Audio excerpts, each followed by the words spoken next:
hapon sa tanan. Tilang panahon na pero sige lang. Mulabay ra man ni init. Agapong adlaw nagsulwining ang atong choir. Nakasave sila duha. Ang kasulwining atong choir directress silang in o silang yan. Apel ni si Doydoy. Apel si Doydoy, may mga bataan ng ma-train na bitaw ni sila. Ma-train ng sulwining.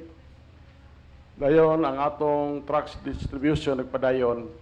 Gahapong adlaw naghan mi. 11 may kabuok, apel bata. 13 kabuok. So, dili ko malimot anang pila kabuok kay ingon man des jik nga lo 11 ta 11 po ako palitan og mais. So mao na ang atong kalipay nga makahatag tag trucks kay actually og wa good activity wala tay power ba mula diha sa choir kung nagsulwining mo na dinha ninyo gikuha ang inyong power sa pag-awit. Diha na to kuha. Okay, so padayon ta sa atong pagsimba o nagpasalamat ko sa matag usa labi na sa inyong financial support. Kay dili biya mo lihok ng simbahan o walay financial support. Salamat kayo. Financial support sa church, financial support sa atong mission. So atong mission nagapadayon ta sa pagpadala og kwarta sa atong mission. Okay, manindog ta. Atong basahon lang naa diha sa screen. John chapter 19 verse 30. John chapter 19 verse 30. Karon pa biya po ko nakawali ani niya siya.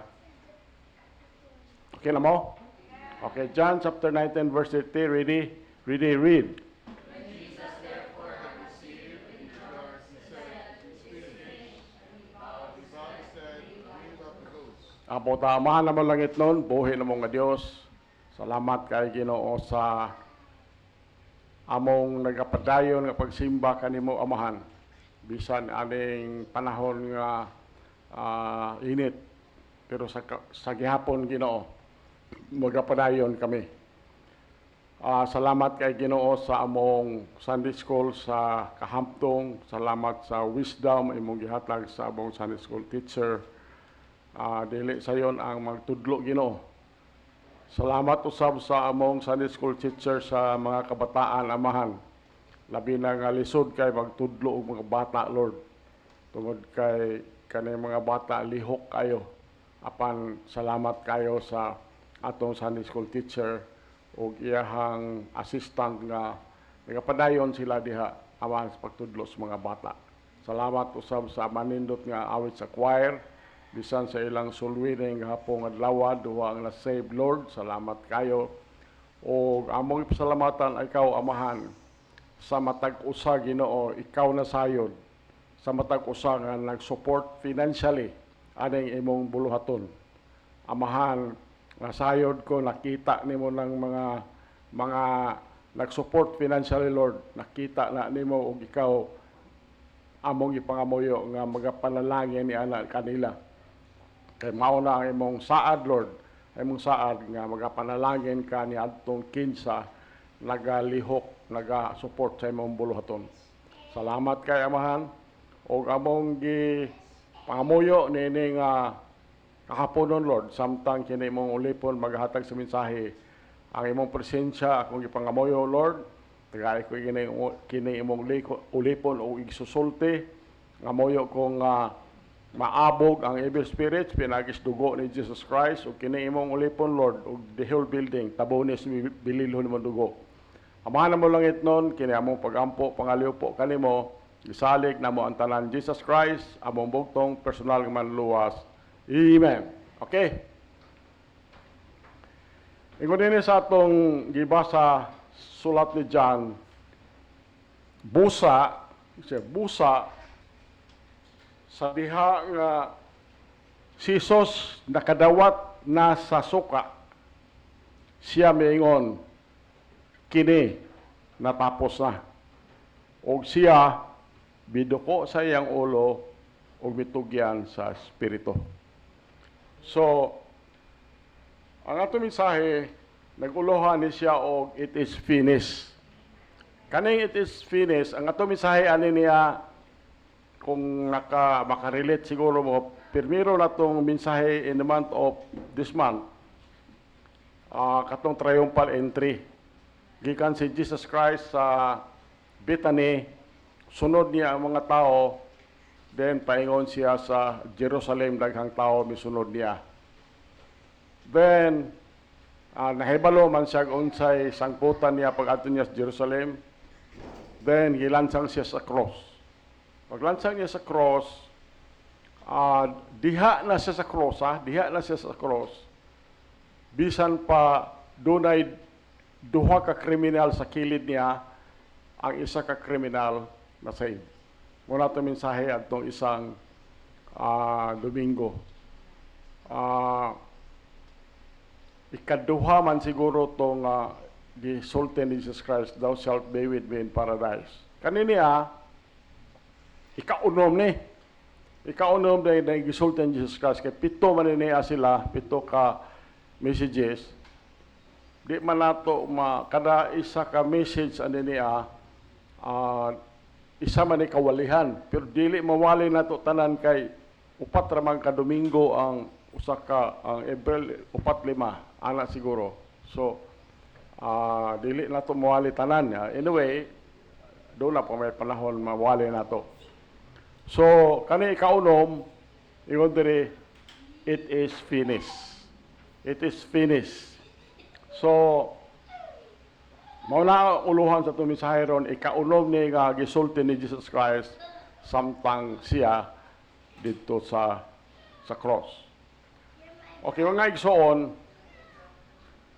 my beloved friends, my beloved to everyone, niya ta karong adlaw sa usa ka pinaka powerful declaration ever spoken. The most powerful declarations ever spoken. Kaning tulo ka mga pulong gikan sa atong Ginoong Kristo, kini natapos na. It is finished. Kaning word, it is finished, dili ni siya mga pulong sa kapildihan. It is not a words of defeat apan mga pulong ni sa kadaugan. It is the words of victory. Wala ni siya gisulti ni Jesus Christ because of his weakness. They were not spoken in weakness, but it's spoken in triumph sa kadaugan niya. Dito sa Calvary, atong makita nga si Jesus Christ napildi. Murag makita nato nga napildi na siya. Tungod kay ang mga katawhan dito bugal-bugalan siya. Mga katawhan dito na nagtapok sila, gibugal-bugalan siya. Dayon nahibalo ta nga dunay mga sundalo nga gidugsak iyang kilid ug bangkaw. Gidugsak iyang kilid sa bangkaw. Then na mabasa nato dinhi nga ang mga disciples niya nanglayas nanago ang mga disciples niya.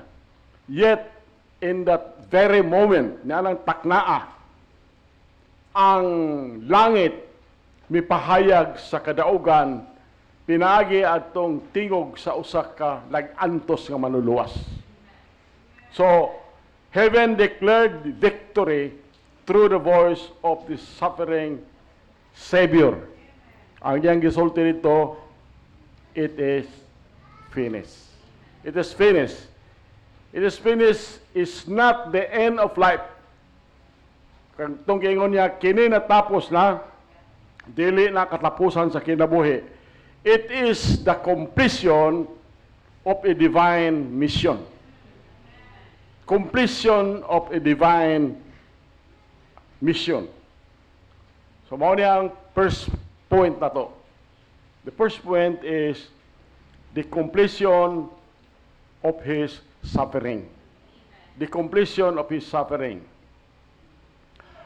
Ang pag-antos ni Jesus Christ dito sa cross, dili diya to accidental. Dili to accidental nga nadto lang to siya dito. Dili to. It was intentional and prophetic. Intentional and prophetic.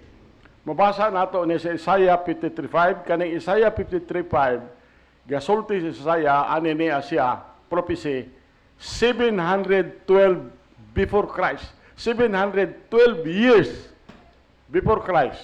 Kamay basa gani ana sa Isaiah 53:5. Ready read. But he was wounded for our transgressions, he was bruised for our iniquities. The chastisement of our peace was upon him, and with his stripes we are healed. Mao na giingon niya. Mao ni ingon ni Isaiah siya.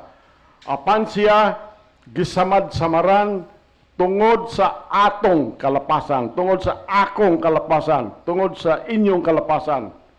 Siya napangos tungod sa atong mga kasalanan. Ang silot sa atong pakigdait diha sa ibabaw niya ug tungod sa iyang mga labud kita nangaayo. Mao na ang prophecy ni Isaiah 712 years before Christ. Karon natuman. From the garden, makapalo man kaana nasa screen. From the garden of Gethsemane to the hill of Golgotha, every step Jesus took was a step forward, fulfilling God's plan of redemption. Gikan di atong garden of Gethsemane hanto dito sa bukid sa Golgotha, matag lakang ni Ginoong Hesus.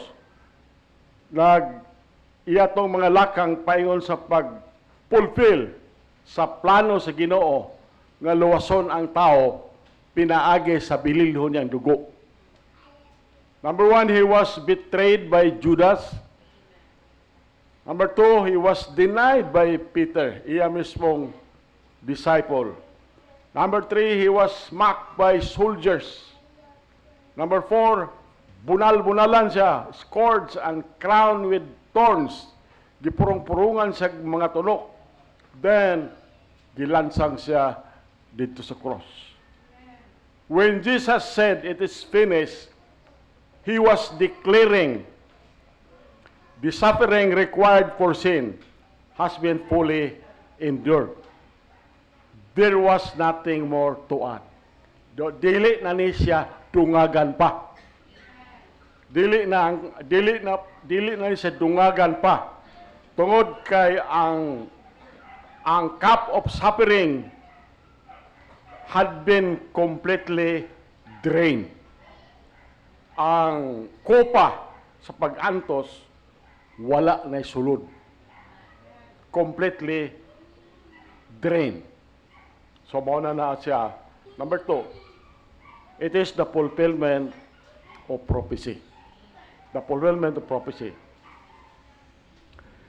The life and death of Jesus fulfilled countless Old Testament prophecies.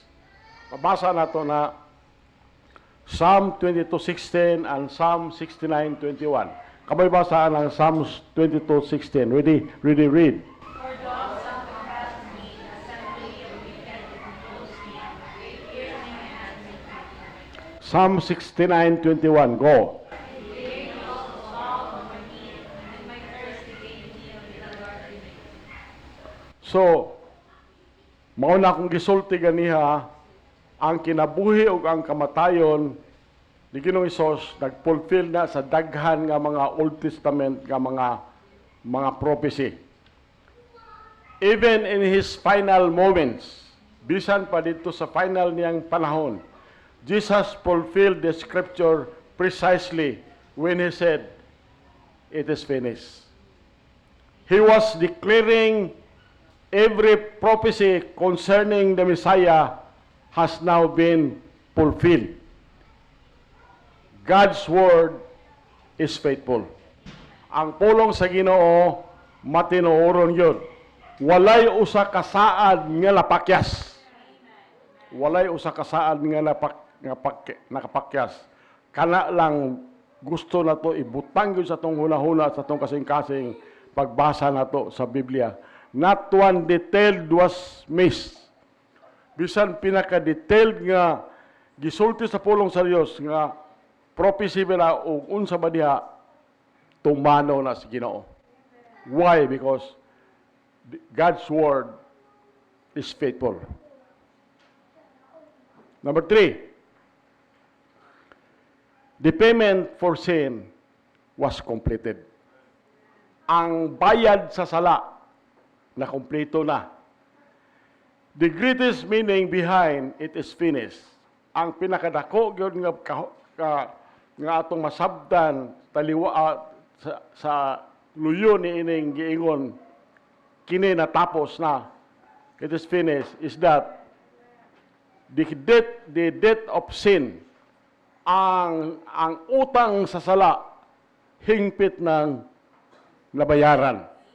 Kay mao ni ang gibutang sa Romans, gisulat ni Paul sa Romans 6:23. Kamoy basa na. Ready, read. For the wages of sin is death, but the gift of God is eternal life through Jesus Christ. So, kanang bersikulo ha, ang sala nag-demand na siya nga bayran. Sin demand payments. And that payment was death.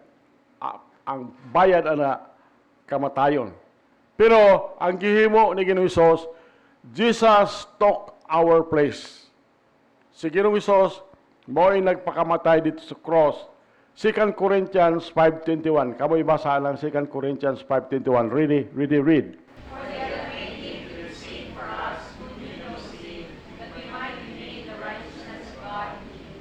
So mao na gingon ni Paul, ingon siya, kay siya, God the Father, naghimo na kaniya, Jesus, nga sala alang kanato, alang kanako, o alang kanimo. Kinsa, wala nakaila og sala. Aron kita, unta mahimo nga pagkamatarong sa Dios diha kaniya. So, the payment of sin was completed. Kompleto na ni siya. Kompleto na. Niadtong panahon nga kanang Greek word sa it is finished, ang Greek word ana is tetelestai. Tetelestai, meaning ana paid in full. Paid in full. When Jesus died, niadtong panahon nga namatay si Jesus, doon na sa stamp, tamla ba? Iyahang gitamlaan ang sala, ang utang nato nga sala, uban sa pulong, paid in full. Para sa anang atong trucks bitaw na igipahimo si Russell diha nga ibutang dito sa trucks nga di kay is coming Bible Baptist Church, itambla na siya. Ingon ana ang nahimo ani ni Jesus Christ. When Jesus died, He stamped our sin debt with the words, paid in full. No more sacrifices are needed. Wala na pag-antos nga kinahanglanon. No more animals offerings are required. Kaniadto makasala ang tao magdala man sa animal adto sa tabernacle aron kuha paagasan tog dugo aron katong magdala adto mapasaylo ang iyang mga sala. The work of salvation is complete. So, dinhi na at this point masabtan na gyud siguro nato ni diri nga ang kaluwasan diha ra gyud ni Jesus Christ. Diha ra gyud ni Jesus Christ. Dili na ni pun-an pagmaayong mga buhat. Dili na ni pun-an pa og magpabaptize kag tubig. Dili na kinahanglan magpa-membro tag simbahan. Kay mao na gitudlo nila sa uban. Ang kaluwasan nga gihimo ni Jesus Christ, igo na to. Igo na to. The work of salvation is completed. Is completed. Number 4, the defeat of Satan was accomplished. Ang kapildihan sa atong kaaway ngang yawa, nahimo na ni. Nahimo na. At the cross, samtang si Jesus Christ dito sa cross, makaingon ta nga ang yawa nakadaog. Upon in reality, Satan was defeated. Dito na pilde si Satan. Colossians 2:14 to 15. Kamoy basa lang, kamutanan basa Colossians 2:14. Ready read. Blotting out the handwriting of ordinances that was against us, which was contrary to us, and took it out of the way, nailing it in his cross. Verse 15, go. And having destroyed principalities and powers, he made a show of them openly, nothing will condemn them. So, mao ni gisulti ni Paul. Yung gisulti ni Paul siya, nga nagapapas sa sinulat sa kamot, nga ordinansa, nga nagbatok kanato. Di man yun ta makakomply katong sinulat God, katong sinulat sa Old Testament. Yun dali. Nga nagapapas sa sinulat sa kamot, nga ordinansa, nga nakabatok kanato, nga nagasupak kanato, ug mikuha niini gikan sa dalan nga nagalansang niini ngadto sa iyang cross. 15. Og sa nakadaot na sa mga pamunuan og mga gahom, siya mihimo og usa ka pasundayag ngadto kanila diha sa dayag nga nagmadaugon ibabaw kanila diha niini. Jesus disarmed the enemy. Ang mga kaaway gikuhaan niyag armas. Sin was defeated. Ang sala napilde. Ang death was conquered. Ang kamatayon nabuntog na. Hell lost its power. Ang impierno nawad-an na sa gahom. When Christ said it is finished, He was declaring the enemy has been overcome. Natong pag-ingon niya, kini natapos na. Iyahang gideclare nga ang kaaway nabuntog na. Nabuntog na. Number 5. The way of salvation was open. Ang dalan sa kaluwasan naabri na siya.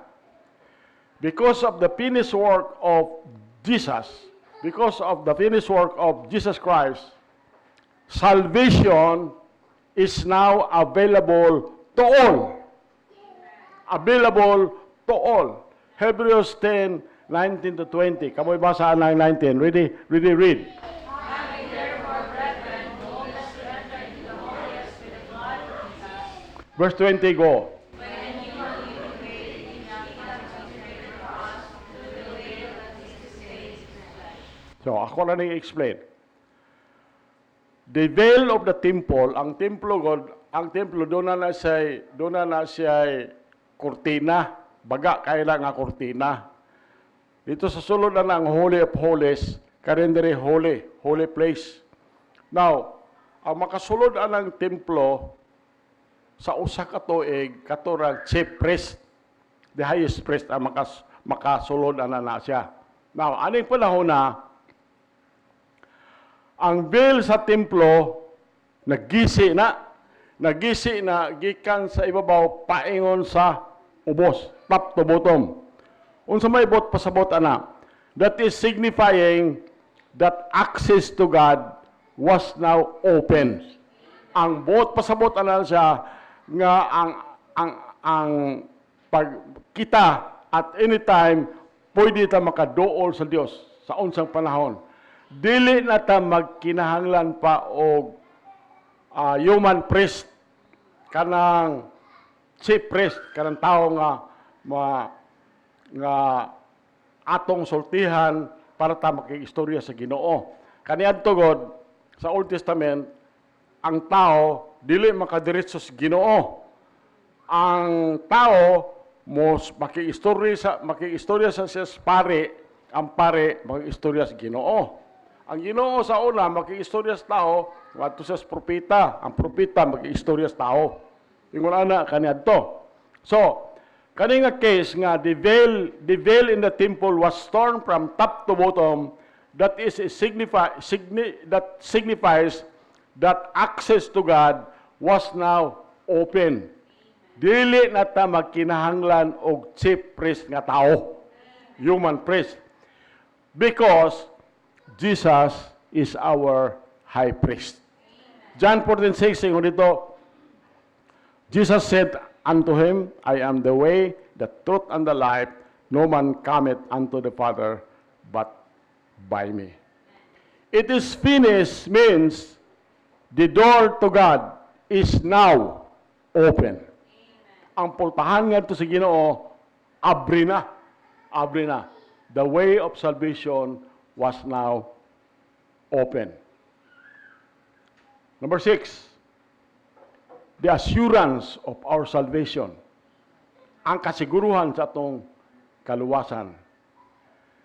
Na tungod kay ang buhat na humana paghimo ni Jesus Christ, because the work is finished, our salvation is secured. Atong kaluwasan, dunay kasiguruhan. Once saved, always saved. Mao na ang atong gituhuan diri. Wala ni gibase ang atong salvation, wala na ni gibase sa atong mga buhat. Wala ni gibase sa atong mga maayong mga buhat, gibase ni sa unsay gibuhat ni Jesus Christ. Ephesians 2:8-9, kamoy basa na. Sige man nato nagibasa. Ephesians 2:8 and 9, verse 8. Ready, read. For by grace are you saved through faith, and that not of yourselves, it is the gift of God. 9. So, mao na ang gingon din ni Paul. Kay tungod sa grasya, kamo nangaluwas, pinaagi sa pagtuo, o kana dili sa inyong kaugalingon. Kini ang gasa sa Dios. Dili sa mga buhat. Basin adunay tao nga magpasigarbo. So, we do not add to what Christ has done. Dili na nato dugangan kung unsay gihimo ni Christ dito sa cross. We simply receive it in our hearts. By faith. By faith. Balikon ako. Dili na nato dugangan unsay gihimo dito ni Jesus Christ dito sa cross. Ingon siya, it is finished. Ang ato lang, dawato nato si Jesus Christ sa atong kasing-kasing pinaagi sa atong pagtuo. Pinaagi sa atong pagtuo. It is finished means, number 1, you don't have to earn salvation. Number 2, it is finished means you don't have to strive for acceptance. Number 3, it is finished means you don't have to live in fear. Di ta magpuyo nga mahadlokon ta. Christ has already done the works. Si Kristo na himo na niya ang mga buluhaton. So mao niya ang conclusion sa itong mensahe. You can follow that in the screen.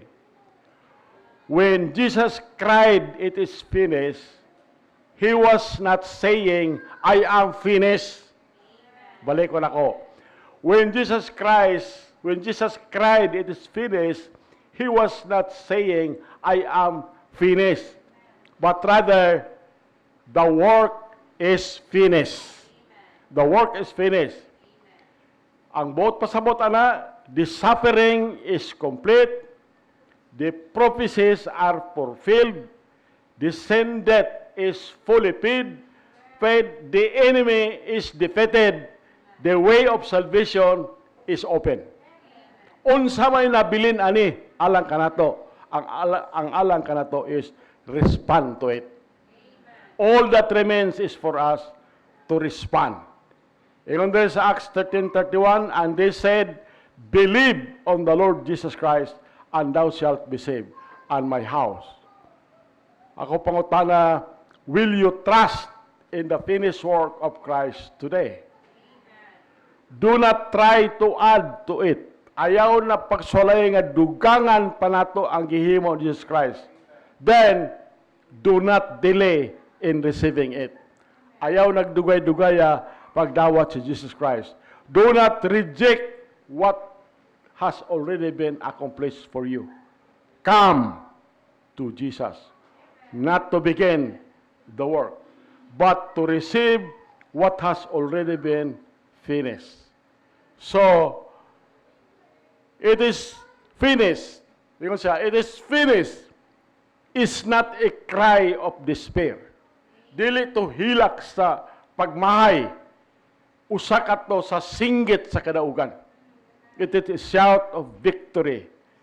May we live every day in the power of those words, and resting in the complete and perfect work of our Lord and Savior Jesus Christ.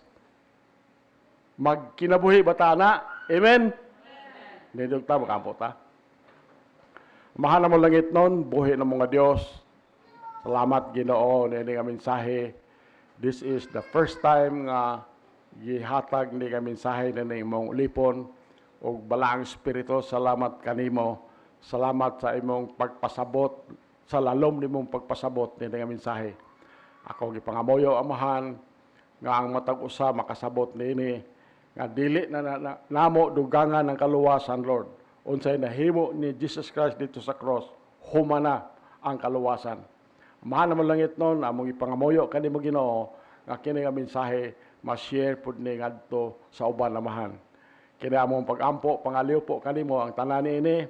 Amo nang gisalig sa mahal nga ngalan ni Jesus Christ. Among bugtong personal nga manluluwas. Amen. Okay, malingkod ta. Okay, salamat sa mensahe sa kaluwasan. Amen. Ang ngayon na masabtan that even big churches karong mga panahon na ang ilaging mensahe is all about salvation. Amen. Kinahanglan gid nga masigurado gid sa usa ka tawo ang iyahang kaluwasan. O no nga di lang tatang matingala kasi na magwali about salvation. Because even other churches, doon lagi tas katapusan. Amen? I hope masabtan nato sa matagusa. But the very best thing gid sa usa Kristohanon is that masabtan gid niya ang pinakaminsahe sa kaluwasan. Amen? Kaya karon alas to pagtapos, akong hangyo na matagusa, manindog ta. We're going to sing our last song and we're going to sing Victory in Jesus. Amen?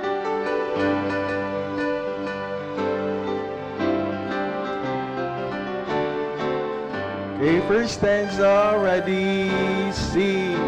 I heard an old story, how a Savior came from glory, how He gave His life on Calvary to save a wretch like me.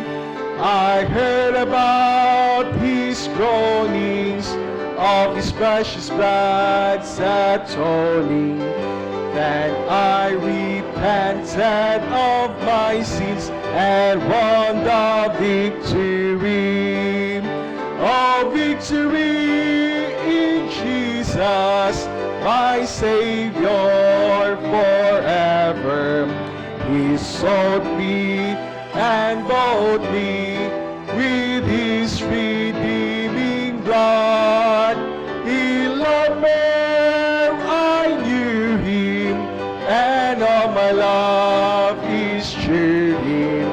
He plunged me to victory beneath the cleansing blood. Verse 2, I heard about His healing, of His cleansing power revealing, how He made the lame to walk again, and caused the blind to see. And then I cried, dear Jesus, come and heal my broken spirit. And somehow Jesus came and brought to me the victory. Oh, victory in Jesus, my Savior forever. He sought me and bought me with His redeeming blood. He loved me, I knew Him, and all my love is sure Him. He plunged me to victory beneath the cleansing flood. Last verse. I heard about a mansion He is built for me in glory, and I heard about the streets of gold beyond the crystal sea, about the angels singing and the old redemption story, and some sweet they all sing out there the song of victory. Oh, victory in Jesus, my Savior forever. He sought me and bought me with His redeeming blood. The man I knew Him, and all my love is sure Him. He plunged me to victory beneath the cleansing flood. Amen. Kayo karon na ito ang idukot ang mga ulo magamputa. Most gracious Heavenly Father, we thank Thee, O God, sa imuhang kaayos sa mong kinabuhi. Salamat, Lord, sa natapos nga matimbahon karon. Salamat, Lord, sa paggamit sa mong pastor alang sa papakaon sa imong pulong. Salamat, Amahan, sa mensahe sa kaluwasan. Salamat, Lord, for dying on the cross, isip bayad sa mong mga sala. And salamat kay Lord nga wala nimo gipa-complicate, Amahan, ang message sa kaluwasan. Salamat kay Amahan sa imong kaayo. Heavenly Father, among ginapangamuyo kanimo, Lord, nga ang kining mensahe sa kaluwasan amo aunta ning ma-share ngadto sa uban nga nagkinahanglan niini. We are praying, Heavenly Father, to bless your church. Bless this ministry, O God. We are praying, Lord, that this ministry mahimo unta aming active, Lord, sa pag-share sa imong message of salvation. We are praying, Heavenly Father, bisan pa sa matag usa nga motubo unta mi sa mo ang espirituhanon nga bahin. We are praying, Heavenly Father, as we end this service, we are praying for your divine protection. Some of us, Amahan, magabiyahe nga to sa lagyo, and among ginapangamuyo, Lord, ang safety sa matagusa, makaabot sila silang tagstag sa destinasyon. Among ginapray kanimo, Lord, bisan pa ang nanggitrabaho, ang nanggi-eskwela, among ginapray nga ikaw magapanalangin. Sa panahon karon sa krisis, Lord, we are praying, Lord, nga pagasangkapo nimo, Lord, ang amo ang mga panginahanglanon. Among ginapray, Lord, sa among pagpamauli, bring us safely home. Nga mabalo na mo, Lord, ang imuhang gugma, mabalo na mo imong grasya ug kaluoy. Bisan pa man, after this service, we are praying, Lord, nga ikaw magabless sa practice sa choir. Among ginapray kanimo, Lord, nga imong blessing magauban sa entire members sa congregation. Bisan pamahan katong mga wala na makasimba, we are praying, Lord, nga sa makanunay, ikaw magapanalangin silang mga tagsa-tagsa kinabuhi. We are praying, Lord, nga kung aha man sila, that they're going to grow spiritually, O God. In Christ I pray in the forgiveness of our sins. Amen.